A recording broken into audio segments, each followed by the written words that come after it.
હવે આપણે વાત કરશી સૌપ્રથમ તો વાલી દીકરી યોજના વિશે। આ યોજનામાં રૂપિયા 1,10,000ની સહાય મળવા પાત્ર છે, બરાબર।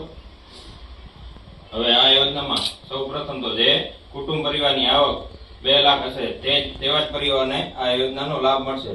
તેમજ જો 2000 થી કોઈની આવક વાર્ષિક આવક એટલે ઓછી હશે તો આ તેવા પરિવારને આ યોજનાનો લાભ મળવા પાત્ર રહેશે નહીં। અને આ રૂપિયા 1,10,000 જે તમને એકી સાથે મળવાના નથી, જેની અંદર 3 તબક્કામાં મળશે। અને આ યોજનામાં કોઈ પણ દીકરીનો જન્મ થાય અને એને પહેલા ધોરણમાં બેસાડવામાં આવશે ત્યારે તેને 4,000 રૂપિયા એક મળશે। પછી તે દીકરી આગળ અભ્યાસ કરીને 9મા ધોરણમાં પ્રવેશ કરશે ત્યારે રૂપિયા 6,000 મળશે।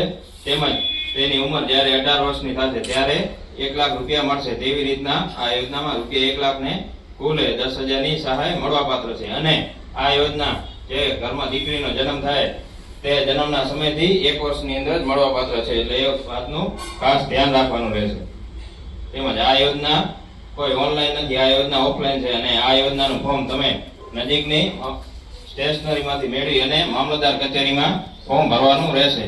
તેમજ આ યોજના માટેના જરૂરી ડોક્યુમેન્ટ દીકરીનો ફોટો, તેમજ તેનું એક જન્મનું પ્રમાણપત્ર, પછી દીકરીના માતા પિતાનું આધાર કાર્ડ, દીકરીનું આધાર કાર્ડ, તેમજ એક બેંકની પાસબુક જે માતા અથવા પિતા બંનેમાંથી કોઈ પણ એકની ચાલશે। તેમજ એક પિતાનો આવકનો દાખલો, તેમજ એક લગ્ન નોંધણીનો દાખલો જરૂરી રહેશે। જો લગ્ન નોંધણીનો દાખલો નહીં હોય તો તમે પણ આ યોજનાનું ફોર્મ ભરવાને પાત્ર રહેશો નહીં, એટલે લગ્ન નોંધણી કરાવવી ફરજિયાત રહેશે। તેમજ રાશન કાર્ડ, અને રાશન કાર્ડમાં દીકરીનું નામ હોવું પણ જરૂરી છે।